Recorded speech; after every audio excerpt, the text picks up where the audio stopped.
ஏங்க சாம்பார்? சாம்பார் இல்ல, ரோட்டு கடை சுரக்காய் கூட்டு. மக்களே வீடியோ பாட்டு நீங்களும் செஞ்சு சாப்பிடுங்க. அடிக்கிற வெயிலுக்கு இந்த மாதிரி தண்ணிக்காயை சுரக்காய் கூட்டு பண்ணி பாருங்க. சுரக்காய் பூசணிக்காய் எல்லாத்தோடய வச்சு சாப்பிடலாம்.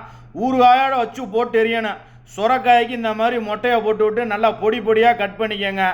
ஒரு கிளாஸ் பருப்பு இல்லை அப்படின்னா பாசி பருப்பு, சீரகம், வெள்ளைப்பூண்டு, மஞ்சத்தூளை போட்டு வேக வச்சு எடுத்துக்கோங்க. வெங்காயம், பச்சை மிளகாய், வெள்ளைப்பூண்டு, தக்காளி. சட்டி காயணும், அப்போ தான் எண்ணெயை ஊற்றணும். நல்லா வெந்தயம், கடுகுளுந்தம்பருப்பு, பச்சை மிளகா, வெங்காயம், உப்பை போட்டு நல்லா வதக்கி விடுங்க. வதக்கின கையோட சுரக்காயை இறக்கி விட்ருங்க. விசிலுங்கிட்டு வந்திருப்பாங்க, அதை அமர்த்தி விட்ருங்க. நல்லா வெந்ததுக்கப்புறம் தான் தக்காளி, சாம்பார் தூள், மங்களகரமாக மஞ்சத்தூள், இழுவைக்கு தகுந்த மாதிரி மிளகாத்தூள், உப்பை போட்டு நல்லா காய் பச்சை வாசனை போகிற அளவுக்கு வேகணும். நல்லா வெந்துட்டாங்க, இந்த மாதிரி குழஞ்சிடுவாங்க, பார்த்துக்கோங்க.